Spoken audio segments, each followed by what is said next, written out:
Hello, friends. Well, today I want to read Ernest Sato's diary for 1877. There's a bit of a story to the publication of this. Here's the premium hardcover version, which was published. When was that published? Just a minute. It was published in 2015. Okay. And I think if you contact the publisher, you might be able to get a copy if you really want one of those. Um, the first publication by me of Sato's diaries for 1870 to 1883 was this with Lulu.com. It's a US letter size, 8.5 by 11 inch. And this one was published when? I think 2010, if I'm right. Let me just see if I can check that. Well, it says 2009. Okay, so this one was the first one. Then came the hardcover that I've just shown you, and now I've made another one, 6 by 9 inch, through Amazon KDP, published this year. December 2023. As for pagination, the hardcover has different pagination, but I'm going to read now from the Lulu.com version, the US letter size, which is the same pagination as the most recent Amazon small paperback. All right, so I'm ready to go now and share. Let's see. That should do it. Right, so 1877, which is kind of a highlight year within these diaries because of the Satsuma Rebellion. Okay, so starting on the first day of 1877, January the 1st, 1877, arrived in Singapore about 1. I went off to the OBC, that's the Oriental Banking Corporation, with the letter and card of A.H. Unwin for his brother Henry Addison Unwin, a man of 26, sub-accountant in the bank. Found him a very pleasant, lively fellow. Also Bud of the Chartered Bank, a young spectacled Scotchman with considerable reading, brains, and a taste for art. Rob Maxwell of the police force, son of Sir Benson, who was formerly Chief Justice here, a plucky fellow. The rest insignificant. Athletic sports on the plain and immense gathering of all classes of natives. Slept at the Oriental Hotel, but everyone says that Emerson's beyond the cathedral is better in every way but position. The currency at Singapore consists of dollars of every description. Rains every day, and the temperature consequently not intolerably hot. Splendid and varied vegetation. In the evening, we went to a club far away in the suburbs and played bowls, a thing I have not done for 9 or 10 years. January 2nd. Spent the forenoon in a... Sorry, I'll just scroll it up a bit. There we are. Spent the forenoon in a long chair reading Side's book on exchange, the double standard, etc. He says that in Japan, previous to the opening of the ports, gold stood to silver in the relation of 1 to 4.5. But he is probably in error, for I believe a silver boo would always purchase much more than its intrinsic value of silver. He writes in a rather exaggerated, vulgar style, and his arguments are often weak, but the figures are irresistible. Called at Government House and wrote my name in the books, but did not go up. Governor Sir William Jervois, Lieutenant Governor of Malacca, Captain Shaw of Penang, Lieutenant Colonel Anson. Last telegrams of December 27th that the Turks were to reply on the following day to the ultimatum of the powers. January 3rd, left Singapore at 11 a.m. January 6th, arrived at Saigon at 6:30 a.m. having spent 5 hours at Cap Saint-Jacques, whence we weighed at 2 a.m. A moderate monsoon against us nearly all the way, which made itself felt soon after we left Singapore and rounded the corner. Past Pulau Condor, Con Son Island off southern Vietnam, at 9 a.m. yesterday. Finished committing to memory second canto of the Inferno. That's Dante's Inferno.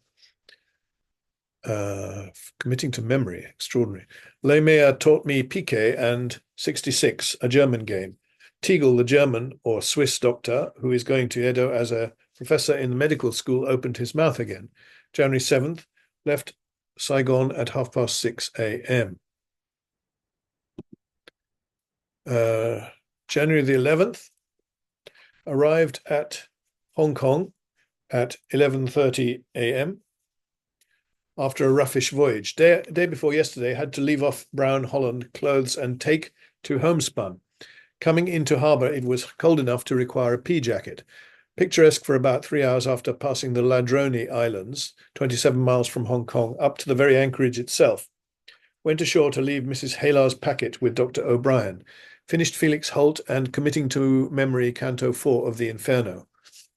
The doctor has taught me jacquet, a kind of backgammon in which each player piles up his men on the first point opposite to his right hand and plays right round into the division close before on his right. The first piece moved must be played home before any second is touched. No taking up. Sampans alongside, decked so as to serve for dwelling of a whole family, constant cries of infants. Tiffined and dined with Dr. O'Brien and James, January 12th, sorry. Tiffined and dined with Dr. O'Brien and James Russell, a police magistrate. Shown over the prison by Tom Lean, the head jailer, or Tom Line, perhaps. Solidly built of granite. Shot, drill, oakum picking, and stone carrying. Rice and water for Chinese, bread and water for European prisoners under fortnight. Prisoners for long terms are put on half diet 5 days each month. Ordinances passed in recent years have greatly diminished number of prisoners owing to difficulties thrown in the way of piracy. Formerly 1,300 prisoners on average, now less than 500. 70 penal servitude, some for life. A few women, chiefly for kidnapping, one for piracy. Went also to call on Eitel, who is printing a new dictionary which will be far superior to Williams, but still arranged syllabically, to my mind a drawback because of the extra trouble thrown on those who do not know the Cantonese pronunciation. China Magazine, a good publication, called on John McLevy Brown in the evening, who is temporarily here with his wife. We went down to the club together and talked over the progress of Chinese studies and the relation of Chinese art to Japanese. Guinani has a book containing the elements of drawing and colouring with examples. Will get me the title thereof. McLevy Brown served in China in the consular service, I think. January 13th, went ashore to breakfast with Russell, Mr. Austin, McLevy Brown. Afterwards, examination as to Japanese practice of bargain money in contracts of purchase and sale by Russell, and examined by Filippo, Attorney General, before Hutton, Registrar General, in a case of Brown and Company of Kobe against Alabor and another of Hong Kong. Steamer left at 12, the Yokohama boat Tibre having preceded us by about 2 hours. Okay, so let's move on to the next one. Good. Sorry, open it up a bit. Go up. There we are. Wow. Yeah. January 14th to 15th, very rough. Strong headwind down the Formosan Channel. Run only 95 miles, had to keep in bed. January 17th, bitterly cold breeze and fine rain all the morning. We passed Goodslaff at 9 a.m., entered the river about 2 and got alongside the wharf at Shanghai about 4:30, where Hannon came to meet me. We took rickshaws to the Central Hotel to order my luggage to be sent on and then walked on to their new house about 2 miles from the Bund in the rear of the settlement. Margin, Doctor of Awa, Theodore Bauer, an Alsatian, invited him to Edo. We all went to dine at the house of Jose Holiday. I sat between the hostess and a Mrs. Yerdanes from Hanko, young and pleasant, singing afterwards, especially Mrs. Holiday, who is above the average of Eastern amateurs. J.J. Miller, formerly of Yokohama, sat opposite to me with his white hair and grey beard. January 18th, went to the cemetery to look at Edward's tomb. That's one of his brothers, Edward Sato, which through Mrs. Hannon's kindness has been provided with an iron railing and planted. Roses trained in arches at head and foot, box bushes on either side, and a beautiful willow overhanging it. It is in excellent order. To the consulate, called on Spence, Medhurst, and Davenport. W.H. Medhurst is retiring and is on his way home, leaving by the French mail tomorrow. Very much older than when I saw him in 1862, and was against my will placed under his charge. Allen, a young relation of Herbert Allen. At tiffin, a boisterous, roughly dressed man named Gustave Broom, who was very good to the children. In the afternoon, called with Mrs. Hannon at Frank Forbes, a charming little American woman, but very French. the Goodwins and Dean Butcher, where the Medhursts had been staying. Mr. Cowie, whom I met last night, is the possessor of a Chinese sketch showing considerable knowledge of perspective. Fine, bright weather from midday. Report says that Lane and Crawford's store at Yokohama has been burnt down, and I suppose the whole stock of my dictionary with it. But probably the Kwaiwa hen has gone also, and a good thing too. They never would have sold off the 1,250 copies. So here are the footnotes. Edward Mason Satow died of cholera in 1865 in Shanghai. His dictionary, an English-Japanese dictionary of the spoken language, with Ishibashi Trubner and Company London, 1876, Trubner being the publisher. Kwaiwa Hen, 25 exercises in the Edo colloquial for the use of students, 2 volumes, Lane, Crawford and Company, Yokohama, 1873. Okay, on to the next page. So, a note from Sir Harry Parkes to say that he is willing that I should go to Kagoshima on my way to Edo, especially as that may enable me to learn something about political feeling in Satsuma, through whose staunchness alone the government was able to quell the disturbances in Kumamoto and Choshu. 19th, the Hanans took me to dine with some people called Burkill. Oh, sorry, 19th of which month? Let's remember. I think it's January, isn't it? Yes. 19th of January, the Hanans took me to dine with some people called Burkill. She, a Miss Dow and niece of Mrs. W. Marshall of Yokohama. He paints in watercolors and is a tea taster, knows a good deal of the country about Shanghai and this province. January 21st, went to the cathedral morning and evening, fine brick building in Lombard Gothic style, designed by Gilbert Scott. The clock tower and spire have yet to be built. Afternoon full choral service, psalms chanted admirably. Dinner party of men at the Hanans, J.J. Miller, Crombie, Cornelius Thorne, W. Gubbins, Ophi of OBC. 23rd of January, dined with the Morrisons. He is engineer of the Shanghai and Wusung Railway. She a Miss Robertson, who is a friend of the William Sewells. John Helland also. Tiffined with Butcher to meet C.W. Goodwin, who talked very well all the time and took me afterwards to see some of his Chinese paintings. 1 or 2 of very great merit. He says the Japanese do birds, flowers, and fish better than the Chinese, but are inferior in other branches. Their colors too violent. Left Shanghai on the Mitsubishi steamer Hiroshima Maru, Golden Eye, fine, frosty morning. Captain Ferber. January 28th. He reaches Japan at last. Anchored in Nagasaki Harbor at 4 a.m., having gone slowly all night, so as not to arrive too early. Found my passport and a note from Sir Harry. After consulting with Yoshikawa, the old office servant, whom Flowers had lent me for the journey to Kagoshima, I engaged as guide at the rate of 40 cents a day, and his keep, a man named Umekichi. He undertook to find a boat, and in the course of the afternoon came back that there was an excellent opportunity by a return junk to Ushibuka, a port on the southern end of Amakusa. It was not an ordinary passenger boat, but I thought I would put up with a little discomfort for the sake of starting without delay. I was to embark between 10 and 11 that night, and we were to leave about 4 o'clock in the morning, as soon as the land breeze should spring up.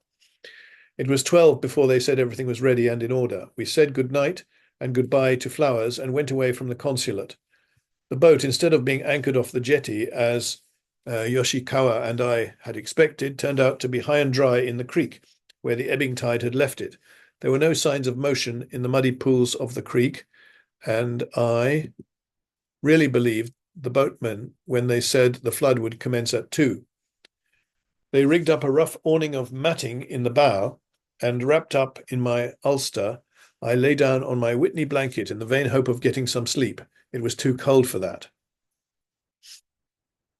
2 o'clock came, and no signs of flood tide, and I went on hoping vigorously and looking abroad at intervals, till at 10 minutes to 4, drip, drip, drip of the advancing tide over the pebbles, then a swifter motion of the waters, and then silent swelling and rising.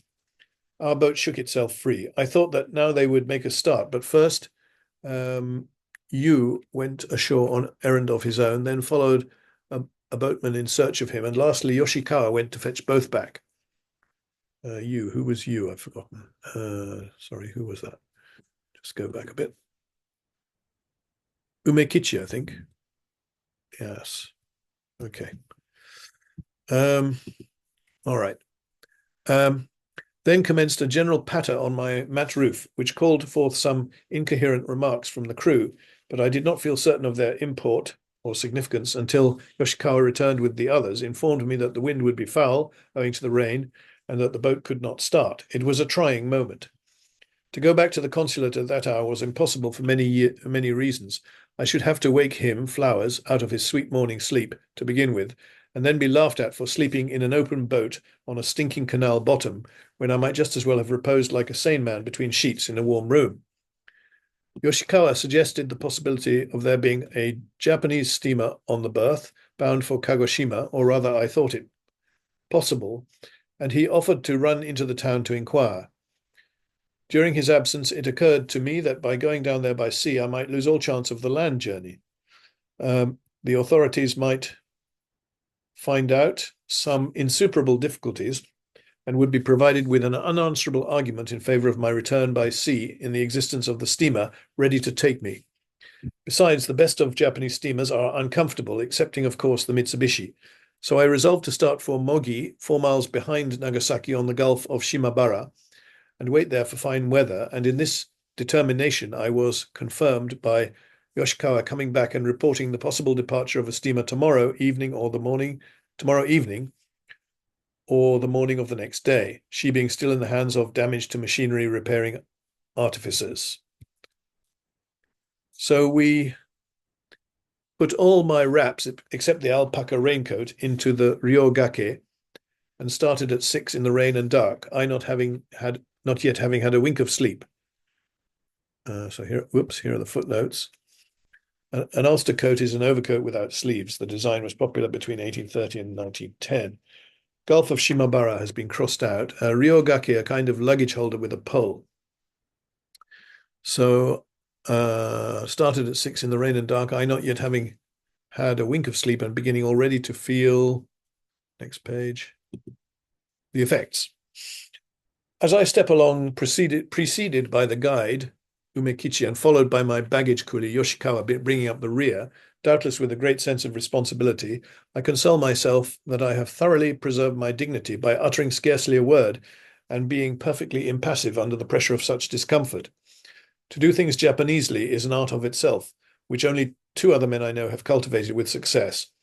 Up a narrow, winding, uneven, muddy and slippery path at the head of the creek, over the hills behind the foreign settlement. Day begins to break in a leaden manner and shows us through the falling sleet our last glimpse of Nagasaki harbour. The path issues onto the highway to Mogi, a mere bridle path, once paved with small blocks of stone, but now honeycombed and ploughed up into muddy chaos by the hooves of countless pack oxen during a time the beginning of which no man ever saw. But descending from the watershed there is a capital pathway, paved with slabs of light green slate from the neighbourhood of Mogi. We pass men, women and children carrying over their shoulders bamboos with baskets of fish and vegetables for the capital of the prefecture, Nagasaki, and reach Mogi at 10 minutes to 8. If my destination were Higo, I should go to the inn called Higoya, but as it is for Satsuma that I am bound, I put up at a house named after that province. Koko, pickled radish, and nasubi no kashizuke, eggplant fruit preserved in the lees of rice beer, are served along with tea instead of sweetmeats. Breakfast, of course, in Japanese style. Sleep, dinner. Umekichi comes to ask me to engage a coolie on arriving at Agune. It's a small city in northwest Kagoshima, to carry the baggage, as he was once hit by something ligneous, ki, on the back, and is afraid of straining his loins.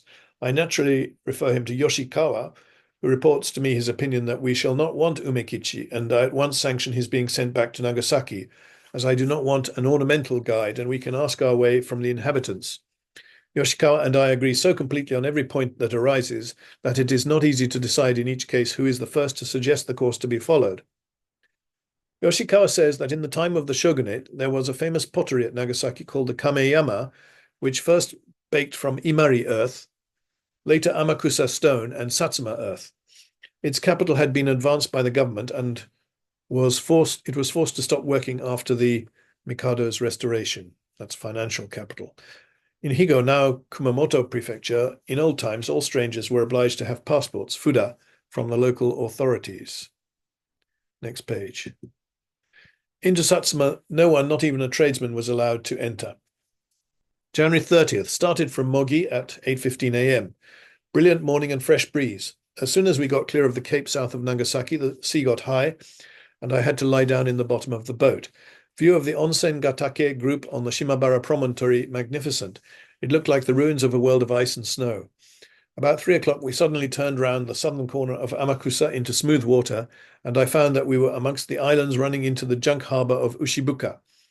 The boatman said that a wind called Hai was blowing, which would prevent us from getting into Agune, and that the sea would be too high for safety. It is of no use disputing with one's captain and crew, and besides, the prospect of getting ashore again was too alluring. So we landed, and after some rest, went out for a stroll, in the course of which we climbed a hill behind the village, on which is a shrine to the god of Inari, 250 above the sea. 250 yards, meters, I'm not sure.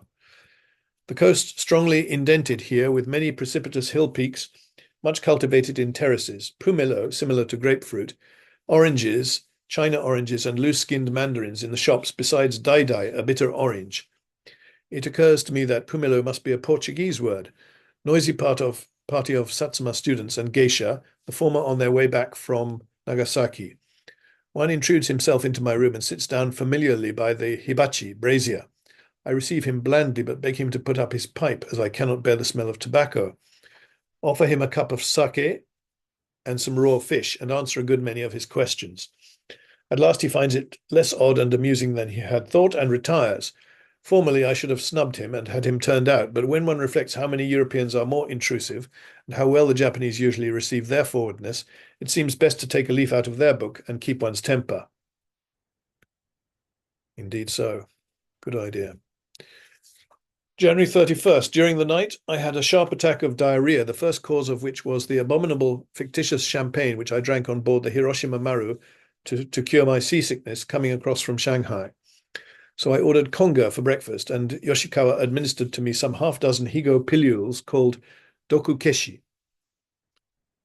Eliminate poison? The two remedies combined seem to have effected a cure. In spite of the captain having promised to call us before daybreak, we did not get off before 10 minutes past 8, and then we found 4 other passengers on board in violation of our contract. One was a samurai who particularly begged Yoshikawa to represent him to me as a sailor. I thought it best to wink at this invasion of my rights. Yoshikawa assigning as a ground for so doing the well-known rascality of boatmen and grooms. The breeze was in our favour, what there was of it, until we got opposite to Kurono-seto, between Nagashima and the mainland. Here a tremendous tide was running all ways at once, and 2 of our uninvited guests proved themselves useful at the oars. In this way we got into the mouth of the stream at Agune about 12:30. The coast here is very rocky, and the land in its immediate vicinity towards Higo appears flat, with lofty hills behind. On the Satsuma side, I noticed as we approached a high mountain, some 10 or 12 miles off. After a hasty meal of rice and egg soup, we hired a coolie and started at 2:15. At first, the road, after leaving the town, passed along a narrow valley with salt pans among the paddy fields, fed by natural salt springs.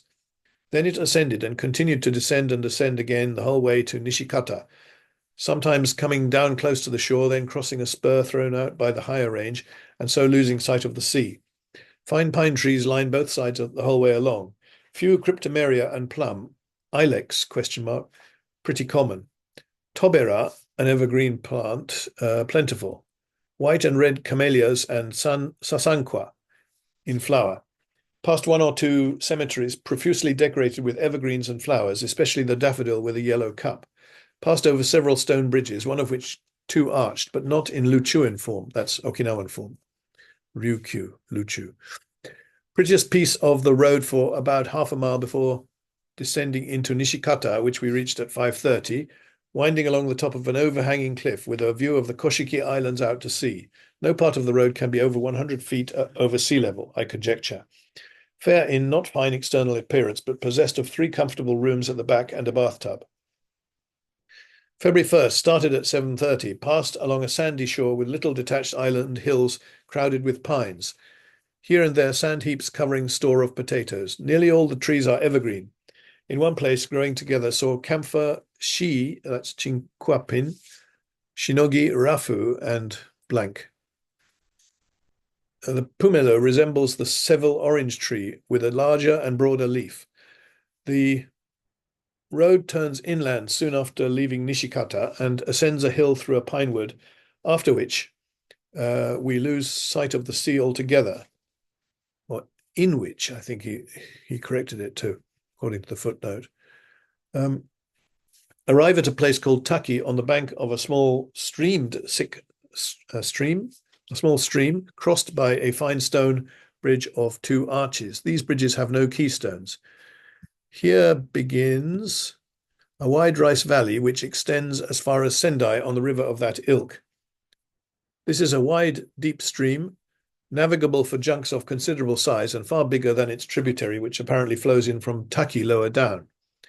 Crossed by a long wooden bridge to Mukoda village, large school building opposite to eel shop where we lunch, children boisterously romping, it being the hour of relaxation. The river joins the sea at Kyodomari, distance 3 ri. Reached Sendai at 11:30, being at the rate of 1 ri per hour, but the road very much up and down hill. Leave at 1:30.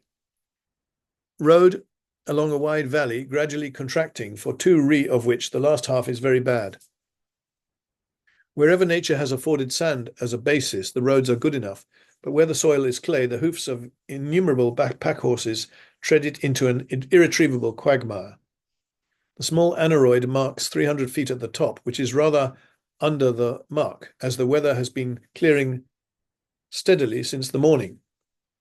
Road down rather better, past a gold washing mill, a short way below top. Quartz contains gold and silver. Burnt and then crushed by water power. Burnt with sea salt. Washed. Then revolved in a barrel with quicksilver and small iron bars so that the gold and silver form amalgam. Koshino Fumoto, a pretty village at the bottom of the pass, of houses standing each in its own compound, neat hedges, plums and peaches in blossom. I wanted to stop here, for I felt more fatigued than ever before in my life, aching in every limb, but they persuaded me to go on. Saw 2 or 3 old samurai tidying up their gardens, and one of samurai look performing the part of a packman. Good smooth sandy road from this point, and my pace quickens, as it always does when I am tired and near the journey's end, so that I reach the inn at 5:45, half an hour in advance of Yoshikawa and the baggage coolie. In Tanakaya, host very obliging, the room built of the fine red timber of the sugi. Yoshikawa says that in Satsuma and Higo, wherever wood is abundant, the beams and rafters are always squared, whereas in Kanto, the builders use slightly trimmed trees.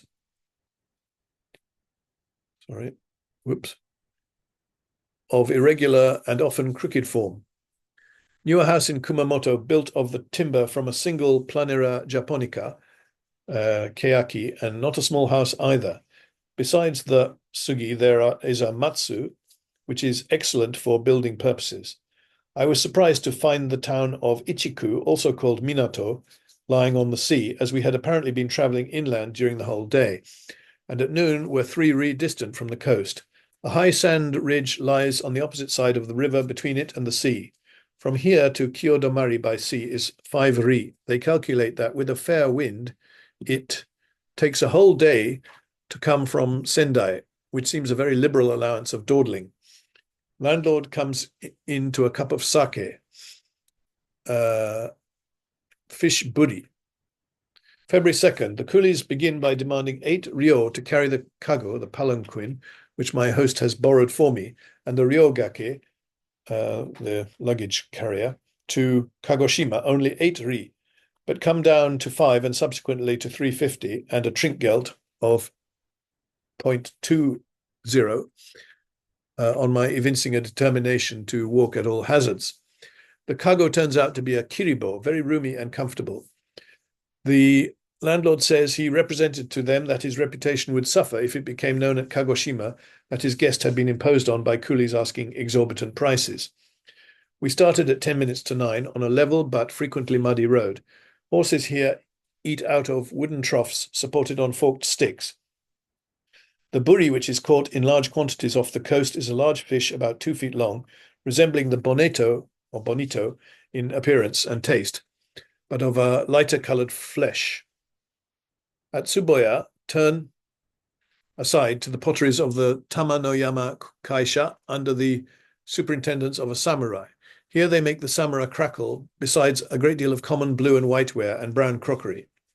A man was engaged in modeling a figure of Christ about 20 inches high, copied from a picture in a book called The Christian Weekly, a vulgar American religious periodical. The face and beard seemed very fair, but the drapery more like that of a Buddhist priest. Some large vases of ugly form not yet baked. The headman said that 3 bakings are necessary for the highly decorated ware.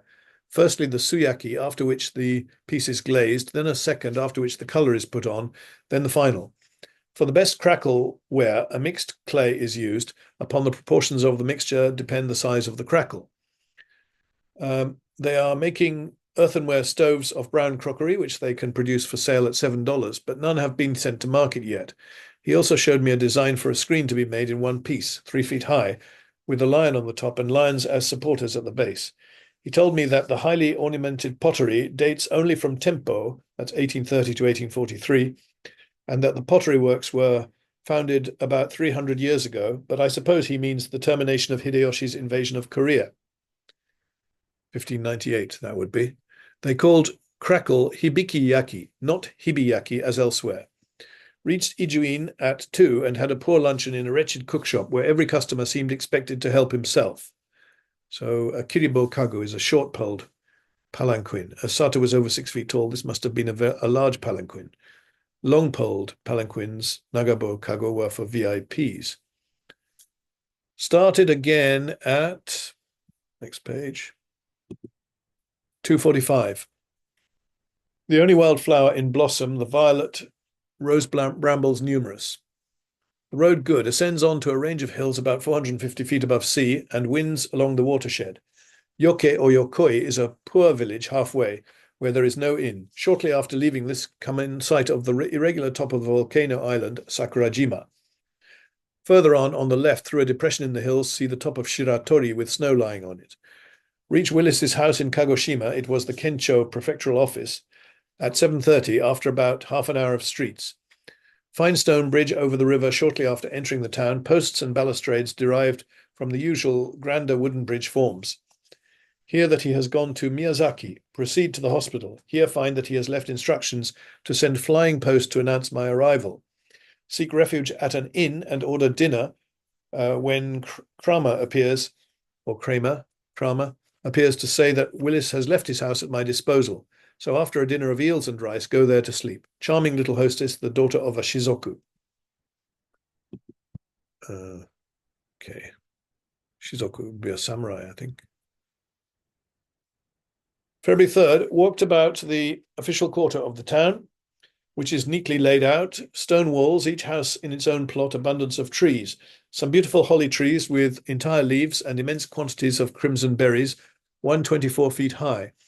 Fine dai trees covered with abundance of ripe fruit and some lovely weeping plum trees. The laurel is common and grows to a great size. Ascending a hill at the back to have a view of the town and of Sakurajima, we come on a party of young samurai practicing at a target.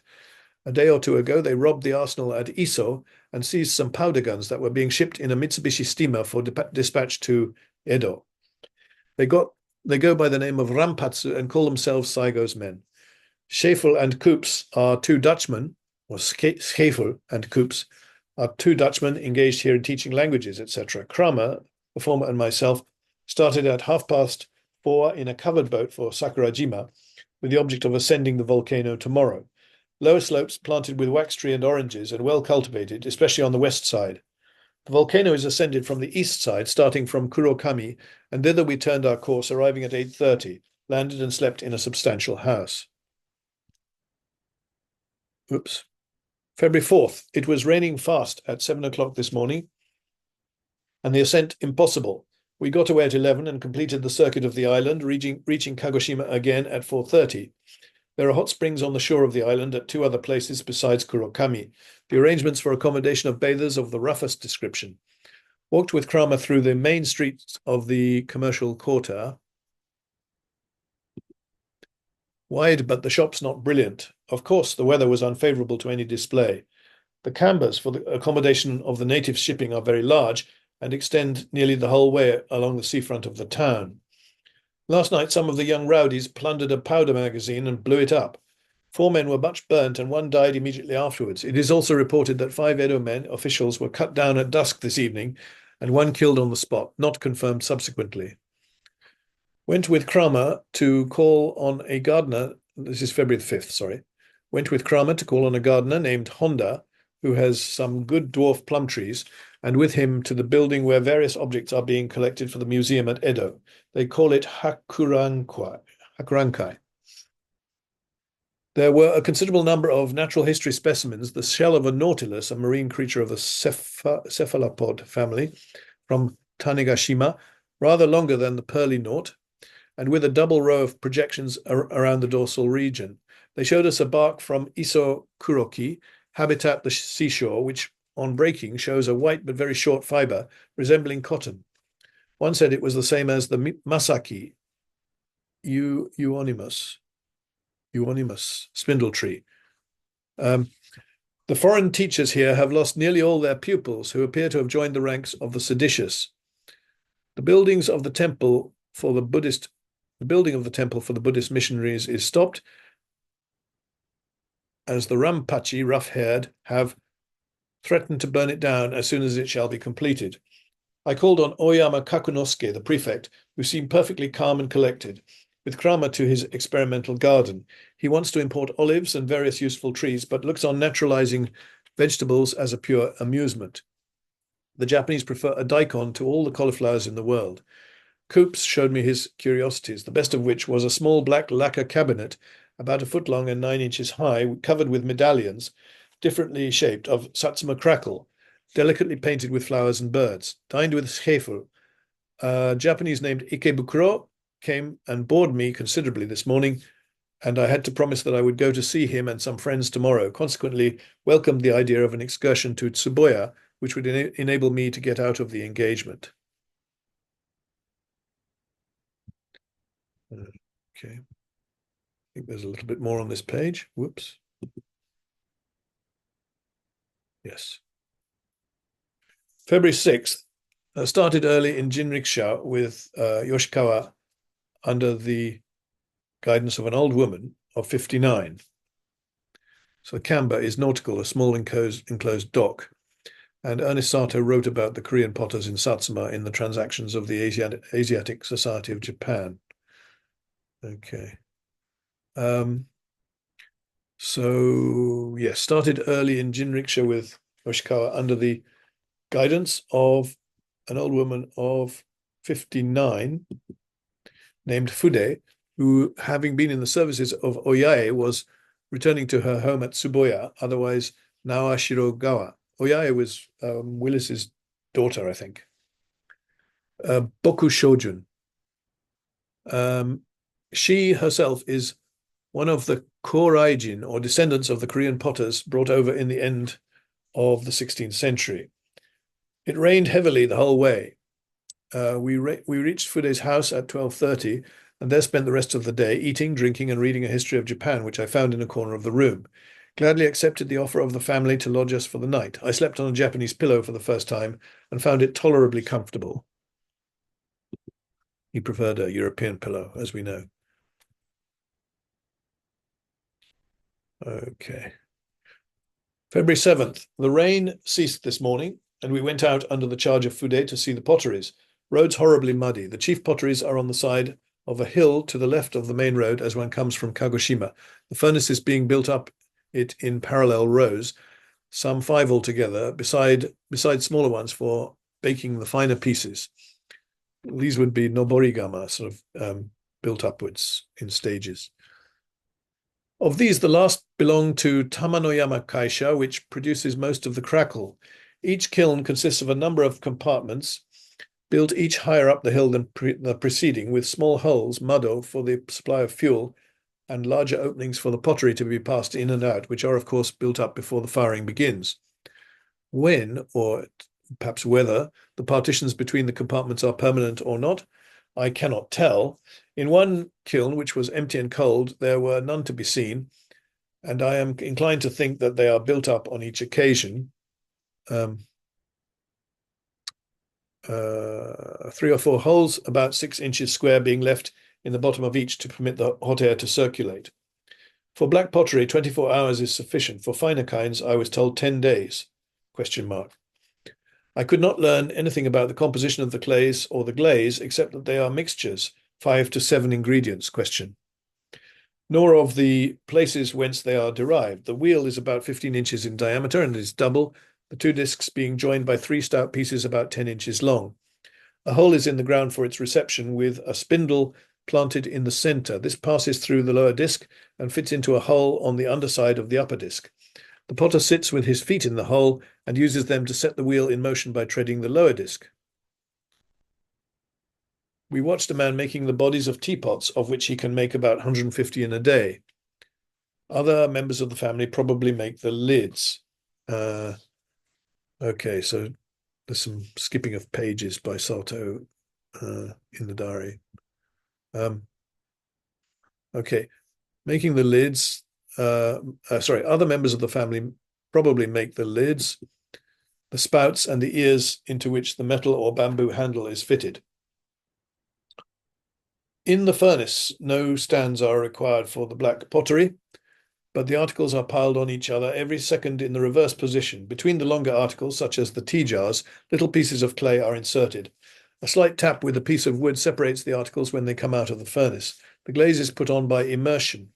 A teapot is dipped in, upside down, so that none flows inside, then quickly reversed and placed on its base, and the glaze generally flows down all round equally. Before baking, the glaze is of a yellowish-grey opaque colour. It is put on before any firing takes place. Besides the kilns on the left, there is another establishment nearly opposite on the right hand of the road. The name of the people, Chinjuquan. Here they make crackle as well as blackware. A number of groups and single figures, Chinese subjects, were standing ready to be painted. The owners possessed a choshiburo and a figure of a child playing with an impossibly small puppy of uncoloured crackle, evidently old. In a shed behind were figures of Kannon and Dharma, about 20 inches to 2 feet high, ready for baking, with drapery exactly like that of the Jesus I saw at the Tamanoyama. I pointed out to the moulders that they had made the toes of Kannon all of equal length, contrary to nature. One was engaged in modelling a tiger to be 2.5 feet in height, sitting up like a cat, and close by stood a small figure of the same motive, which had little more of the tiger than the conventional head and fur marks. These figures they model after black ink drawings, the painting on the crackle from memory. One man here gave the date of its introduction as Kokua, 2nd or 3rd year, 1845 or 6, but that'd be Koka, but added that the kiln subsidized by the daimyo of Satsuma began a few years earlier. Formerly, i.e. 14 or 15 years back, they used to bake tortoiseshell ware, bekkoyaki, the colors of which imitated those of tortoiseshell. I was shown a small cup, said to be old, with green blotches in addition to the other 2 colors. All the inhabitants of this village, potters and peasants, are descendants of Koreans brought over, according to one account, in Keicho 3, 1598, by one Ijuin, whose relations still live at Kagoshima. Up to 3 years back, they wore their hair tied up in a knot at the top of the head, but now wear it either in a queue or cut in European style. On special occasions, such as the passing through of the daimyo on his way to Edo, they arrayed themselves in Korean costume and went forth to salute him. One of the potters put this dress on to give me an idea of how they appeared. First, he drew on a pair of trousers of dark blue silk of very delicate material, differing from Japanese hakama in having no division at all between the limbs, but tied on in the same way. That is, the front part was tied on by strings which passed round the waist, and then the back piece fastened in a similar manner. Then he put on a wide-sleeved mantle of light colour and texture, not sewn up into pockets as the sleeves of adult Japanese are, and fastened it with strings on the right side of the waist. Finally, he crowned himself with a long conical black cap with a narrow white edging. He also produced a broad-brimmed black hat woven of some kind of creeper. Agone Road was the route formerly taken by the daimyo in going to Edo, from there to Izumi and so on to Higo. He slept 53 nights on the journey, one of them at Tsuboya in his own house, called Okaeya.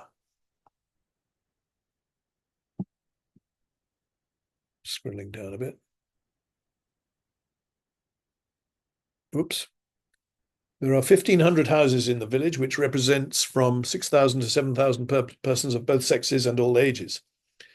They marry freely amongst themselves, even those who bear the same surname, but seldom with Japanese, except with members of the samurai class. Not a few Kagoshima samurai, who are now reckoned as Japanese, are in reality of Korean blood. The number of surnames borne by different inhabitants of the village is 17, all of one syllable, and the men's names are composed of 2 Chinese characters each. And there's a list of characters there. I could not find the 17th. These 16 were on a pair of earthenware, white and light blue, lanterns presented to the village Shinto temple by the potters. The women bear such names as Yuki, Fude, etc., just like the Japanese. There is another village of Koreans on the bay behind Sakurajima called Kanoya. Visited the above-named temple called Gyokusan-gu, the architecture of which is in all respects the same as that of any Shinto temple. On each side of the steps was a pillar of terracotta covered with coarse arabesques and surmounted by a dragon dated Kaie 7, 1854. The god is specially favorable to travelers by land and sea. Fine view from the hill on the way up. Graveyard close by. Tombs mostly like Japanese tombs. The Korai-jin, before the destruction of the monasteries, were members of the Tendaishu Buddhist sect. The knowledge of their own language is still kept up by some amongst them, whose duty it is to interpret between castaway Koreans and the Japanese authorities.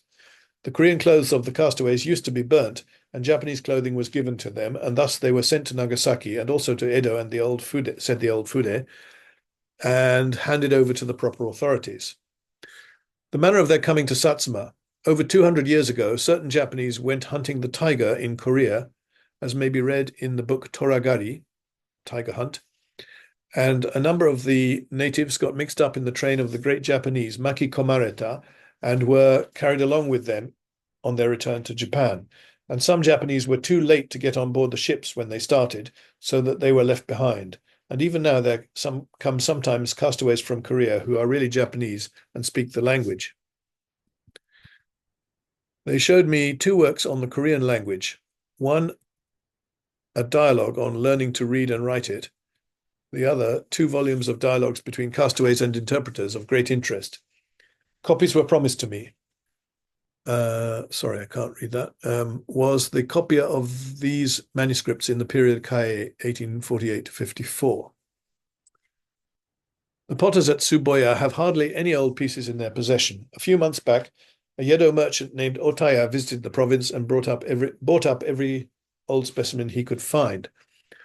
Other potteries have been found at Tauta and Shioya, but have been since abandoned. The potters at the Tanoura works, east of Kagoshima, were from Tsuboya.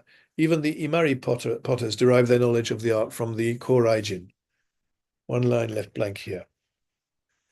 We started on the return journey at 3:30. Although our hosts would have kept us. I made them a small present of money, which was evidently quite unlooked for, and in a great hurry they unhooked some dried prawns from a beam and, wrapping them in paper, thrust them into Yoshikawa's hands. At Ijuin, we found guards posted at either end of the village who challenged Yoshikawa. I explained who he was and exhibited my passport, which satisfied them. By the time we reached Yoke, complete darkness had come on. We went into a blacksmith's house to borrow a lantern. Here they lightened their darkness by means of fragments of pine wood burnt on a wire netting, fastened to a long iron pin stuck in a small log of wood. With the borrowed lantern, we struggled on till overtaken by rickshaws, and so got back to Willis at 9:30 p.m. February the 8th, Willis returned. We had a young doctor, Mitamura Toshiyuki, to dinner, who talked pretty freely about current events and confirmed much of what had previously been reported. Saigo and Kirino, alias Nakamura Hanjiro, had written a letter to Oyama to say that they were going to Edo with the former troops, to put some questions to the government and requesting him to inform the authorities of the various prefectures through which they might pass, so that the population might be tranquil. That a plot had been discovered to murder Saigo, instigated from Yedo, 3 intending assassins had been arrested and many spies, that 15,000 men are to march to Yedo, that it is curious that the garrison of Kumamoto, the headquarters of the army of Kyushu, is not already here, for the Mitsubishi steamer which loaded powder here some 6 days ago must have gone at once to Nagasaki and telegraphed, and the troops ought to have marched. Report that the commander there had burnt the barracks and marched off to Kokura, not confirmed. The second in command is a Satsuma man. After dinner came in another Mitamura, elder brother of the above, who says that he must march with Oyama when he goes. February 9th. Oyama came this morning to show Willis the documents consisting of the letter signed by Saigo, Rikugun Taisho, General Kirino, Rikugun Shosho, Major General, and Shinowara, ditto, the contents of which were told us last night by young Mitamura, copy of his own circular to the authorities of the Fuen Ken, cities and prefectures, informing them that a plot against the public weal, having been discovered to be hatching by a number of men belonging to the police force in Edo, these 3, etc., etc., and third, a list of the so-called conspirators. He said that the 3 would start within 4 or 5 days, and that there would be great perturbation in Edo as soon as the movement should be heard of. All the officials would doubtless retire. As far as the Higo Chintai is concerned, everything is quiet. The story of the barracks having been burnt and so on is unfounded. Says I cannot possibly leave here before 4 or 5 days, when the coast will be clear, and must therefore try to amuse myself here. That there really was a plot to assassinate Saigo, fostered by the Edo government, and that is what the conspirators have confessed. All posts out have been stopped. Kawamura, the Vice Minister of Marine, arrived in Takaomura and left again in the afternoon. Seems to be the end of the page. To the potteries at Tanoura, just outside Kagoshima on the way to Iso, and was shown various models, shapes, and old statuettes by one Moriyama.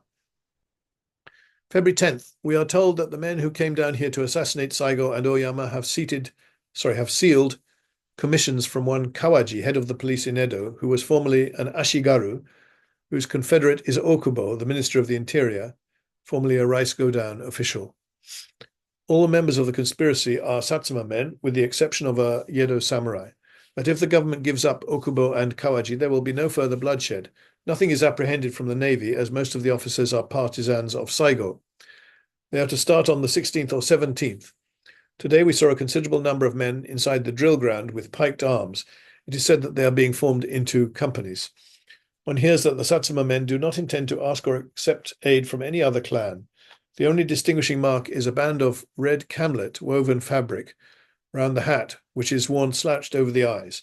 Sword and rifle constitute the equipment. February the 11th, Saigo came to see Willis, who had proposed to call on him on business, and I had also desired to pay him a visit. He was accompanied by a guard of some 20 men who kept jealous watch over his movements. 4 or 5 insisted on following him into the house, in spite of his orders to the contrary, and even upstairs into Willis's private sitting room. One sat at the bottom of the stairs, 2 occupied the first landing, and another posted himself outside the door. The conversation was of no importance. Willis wished to impress on him the necessity of giving a definite position to Mitamura, a Kishu man, who is going as chief of the medical staff. Saigo and I also exchanged a few sentences. He told us that the number of rank and file would be over 10,000, date of departure not fixed. M, who came after dinner, I think that's Mitamura. Yes, Mitamura, who came after dinner, says that the whole number of rank and file is 11,600, besides officers, commissariat, etc. Another 600 arrived last night from Tanegashima. Obi and Sadawara are preparing to march on their own account, but Saigo will not allow them to join him, as that would amount to conspiracy, toto, a factional clique. Hizen is also certain to rise. Some of the men who were supposed to have been killed during the Hizen insurrection in 1874 escaped here. They were mock buried at the time to evade suspicion. They have just left for their native province. Higo will not rise. Saigo declined the aid of the men belonging to the Shimazu Gakko. It is probable that he wishes to appear only to demand justice against those who had plotted to assassinate him in the first instance, though one can hardly believe that to be the real and sole motive of his actions. The ostensible casus belli in Japan is never the real one. Every man who joined the party at first had to provide himself with a rifle and 30 yen in money, but now those who have responded to the call are supplied therewith, if they cannot do it themselves. All was prepared long ago, waiting only for the signal. It began 4 years ago, in 1874, when Saigo returned here from Edo. Oyama, when asked whether the fleet would come to bombard Kagoshima, replied, "Iie," in that particular tone which implies most certainly not. The first start will probably be made on the 15th, which is the 3rd of the first month, according to the old calendar, and corresponds to the date of the Battle of Fushimi. It is very unlikely that Kawaji, the chief commissioner of police at Edo, should have proposed to assassinate Saigo of his own motion. The cabinet must be more or less responsible for the plot. Hayashi, the vice minister of the interior, wept in talking matters over with Oyama, who went twice on board the Takao Maru the day before yesterday. Oyama intended to seize her, but they got away too quickly for him. What brought her down was the seizure of the Prouder on the 2nd, as it was being shipped on board a Mitsubishi steamer. There are at Kyoto, with the Mikado Sanjo, Samishima, Ito, Shinsuke, Hirobumi, Yamagata, perhaps Okuma, who was not there, but Kido. No doubt most of the foreign representatives came down to the opening of the railway and maybe there still.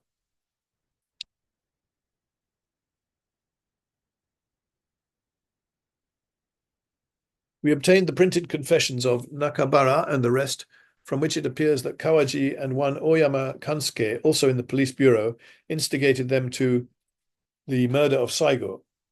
They were first to sow dissensions in the minds of the students in Saigo's military school, the Shi Gakko, and get some of them over to their own side, assassinate Saigo in a disturbance which they would get up between their own partisans and the pupils of the military school, and having murdered him, they should at once send off 2 of their number to Kumamoto to telegraph to Edo. Then the army and navy would advance on Kagoshima and massacre the followers of Saigo. The whole number concerned was 52, of whom 3 were to be the murderers. Other 72 had taken part in concocting the plot, and 37 were mere underlings. We hear that all the culprits are to be carried along with the army to produce as living witnesses. Okay. It has happened in Kagoshima, even within the years that Willis has spent here from 1869, that a samurai family has put to death one of its own members in order that the offence he committed might thus be expiated without his being brought before the authorities, and thus involve the family in ruin, i.e. loss of samurai position. He was supposed to have taken his own life. In the particular case he told me of 2 men had fought. One was brought to him to sew up, which he did, but on inquiring after him the following day, he was told that the man was all right, and on pressing the question was told that the relatives on both sides had held a consultation and arrived at the conclusion that the best thing to be done was to cut off their heads. Harakiri, as a favorite mode of suicide, though diminishing in frequency, still occurs. A case on his way to Miyazaki the other day. Few of those who are sewn up recover. Willis has attended a young samurai girl who had disemboweled herself.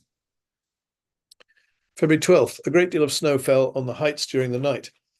Yoshino, Sakurajima, and the mountains between this and the coast at Ichiku covered. Troops continued to pour in. Boards were set up today containing Oyama's circular to the prefects and Nakabara's confession. February 13th, snow fell to the depth of 2 inches during the night. Today is New Year's Day, according to the old style, and they celebrate it as formerly. In the afternoon, a Japanese steamer came in, probably the Tabor, or Thabor, belonging to the lighthouse service, passed on up to Iso, where the ex-prince of Satsuma resides, lowered a boat, and about an hour later departed again down the bay. It is suggested that the reason why the other confessions have not been published is that they tend to incriminate others besides Kawaji, namely Okubo and Kido, and the leaders of the Satsuma clan do not wish to disclose more at present than is sufficient to keep up the existing hostility to the government. For example, if the government were to hand over Kawaji or any others guilty of conspiracy to murder Saigo, their casus belli, reasons for making war, would be much weakened. Hence, they will avoid a negotiation with government envoys as much as possible. Satsuma samurai actually hold the land as fiefs, mochidaka, can buy and sell it. Some cultivate it themselves, others have it cultivated for them by peasants, paying a slight tax to the lord. They like land much better than money at interest, though it yields only about 10% because it is a certainty. The Higo insurrection was provoked chiefly to the evident intention of the government to abolish the samurai.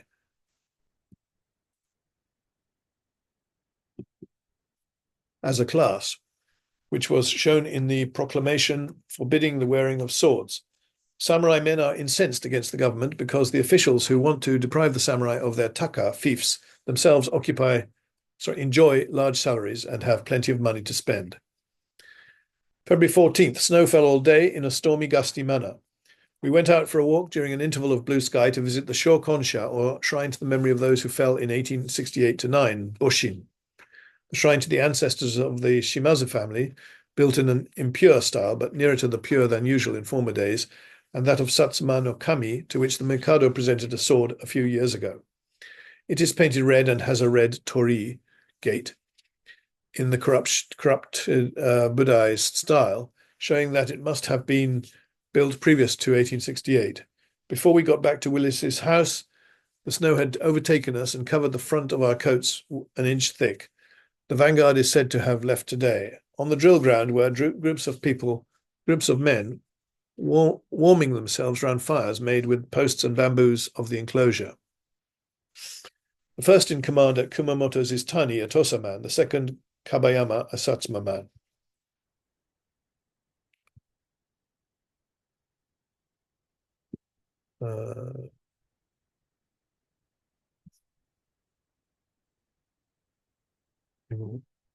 There we are.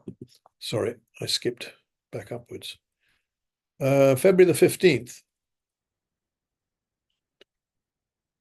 Oops, I've gone too far again. 2 brigades of 2,000 men each start today.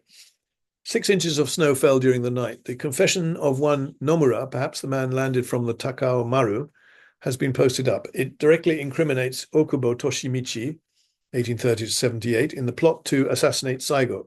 It is also said that Maebara was instigated to rebel by an emissary of Okubo's who pretended to come from Saigo, promising aid, etc. His name is blank Hikosaburo, and he is an official in Edo. Kawamura is certainly on good terms with Saigo and will under no circumstances direct the fleet to proceed against Kagoshima. The Marines, 1,500, were disbanded in November last, and all the rank and file returned to Kagoshima. Amongst the troops, i.e. rank and file of the government, are no Satsuma men. Shinowara went with the troops today. Kirino goes tomorrow, Saigo the next day with a picked bodyguard of 50 men, followed by the artillery, 16 guns only. It snowed all day, almost without intermission. Saigo dispatched a message to the garrison of Kumamoto, directing it to remain where it is until he arrived, when he would give it orders. A message came in from Kumamoto crossing Saigo's on the way to announce that the said garrison, which consists of 1,500 men, will advance to Yatsushiro to meet him. But as far as can be judged, I'm sorry, we've got a bit of judged from what has occurred up to the present, the government has not made up its mind to fight. February 16th, 4,000 troops marched today at an early hour. Sunshine and consequent thaw. Oyama came to call and told me I might leave on the 18th and travel as far as Kajiki. He says there is no danger of the government navy interfering. The conspirators had designed to fire the town as soon as there should be any movement of the troops, and the snowfall has consequently been looked on as specially sent by the gods to frustrate their wicked intentions. During the course of a walk, Willis and I passed the house of Kuroda, a fat, middle-aged, jolly doctor who invited us in. We found him surrounded by relations and friends, beginning a great farewell feast. We had to join and drink innumerable cups of sweet half-fermented sake, which gives one heartburn. Ceremony consists in A offering a cup to B, who drinks A, pouring out. Then reusing the cup, B hands it to A and pours out. Then from A back to B again, who hands it to C. A being host and C a guest, the same double drinking is gone through. The person who receives the cup tries by placing his hand underneath the hand of the giver to induce him to put the cup into it, but the holder is firm, and the receiver removes it carefully from the other's hand, either by bringing two thumbs over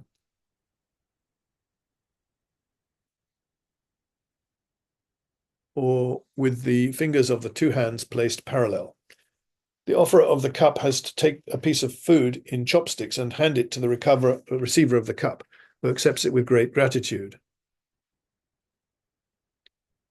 All right, 17th of February now. Whoops.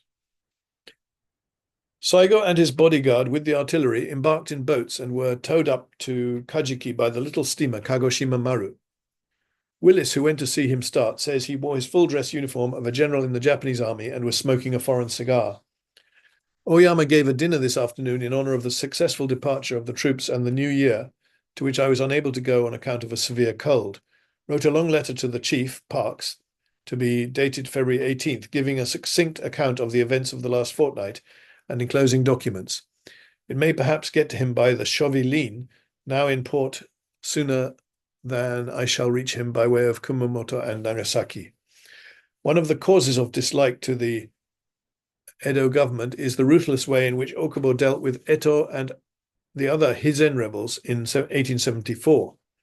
It is reported from Luchu, Okinawa, that one of the Sangi of that kingdom has escaped to China with the object of invoking the protection of that country against Japan, and a Chinese war vessel is expected there next month. Oyama told me this with considerable schadenfreude, and had added that the Home Office functionary who brought this news up from Naha, that's Naha, in the Shovi-Leen, had been asking the Edo government perpetually for troops since Christmas and could get none, and now it would be quite impossible for any to be sent from Edo, as they must pass through Kagoshima. In fact, said he, Ryukyu has rebelled against the government. 18th of February, called on Oyama to say goodbye. He gave me as a parting present 2 lumps of quartz containing a great deal of gold, after which he produced a small bottle full of gold dust found in a stream, about 10 ri from Kagoshima, indefinite, and a bar weighing 290 me or 2 5/12 pounds avoirdupois. He said that they possessed plenty of the latter. I started on foot about 12:30, accompanied by Willis. The road lay along the edge of the bay northwards, at the base of the hills which descended abruptly into the sea, for the most part covered with trees. In the first bay are the cotton goods factory, which is still worked vigorously, the arsenal and the ex-prince's residence, the place being called Iso. The garden of the ex-prince is famed for its beauty, but I do not recollect ever having seen it except from the outside. As it was Sunday, the factory and arsenal were shut. Some way further, we passed under the site of the former mine, in which in which were coined. Some way further, we passed under the site of the former mint, in which were coined in 1868 so many bad gold nibu. Shortly before reaching Shingakuji, 2.5 ri from Kagoshima, there stands a stone with an inscription stating that the first part of the road was made on the occasion of the Mikado's visit in 1807 blank, and the rest as far as Shigetomi afterwards. Oyama told a story about a third son of the Shimazu of Hideyoshi's day being handed over at this spot to the conqueror in expiation of the offense of resistance, either himself or his head, and this temple erected in his honor. The head was buried at Kyoto and brought hither some 6 years ago. The flags bore the legend Matsudaira Jinja. Here we parted after drinking a glass of perange, maybe that's Peirague wine, together, and I proceeded on through the sleet and wind. Past 20 samurai on the way, whom I could not help thinking might have been sent to assassinate me on the road somewhere as a spy of HM legation, crammed with information about the movement. Shigetomi lies on the sandy shore at the termination of the hills, which I had been following, a decent-sized place. Here we changed the horses and coolies. A bridge of boats over a small rivulet just after quitting the town, constructed for the passage of the troops. Sandy walk through pine trees to the village of Ryugawa, after which we cross a river by a fine new bridge and, after a walk of 5 cho, reach Kajiki. During the last hour, it has snowed unmistakably. My boots are soaked and the ends of my trousers damp, but otherwise I arrive quite, perhaps this is next page now, quite dry, though cold. The house, which appears to be turned into an inn for the occasion, has, as usual here, one room at the back with a ceiling, next one with a ceiling above the cross beams, and a front room with none. But we are warm and comfortable, and eels have been sent by the good little hostess at Kagoshima. About 200 Sadowara men are stopping here tonight. And talking of stopping here, I think I'll do that now. This is 19th of February, and I will continue later. So thank you very much.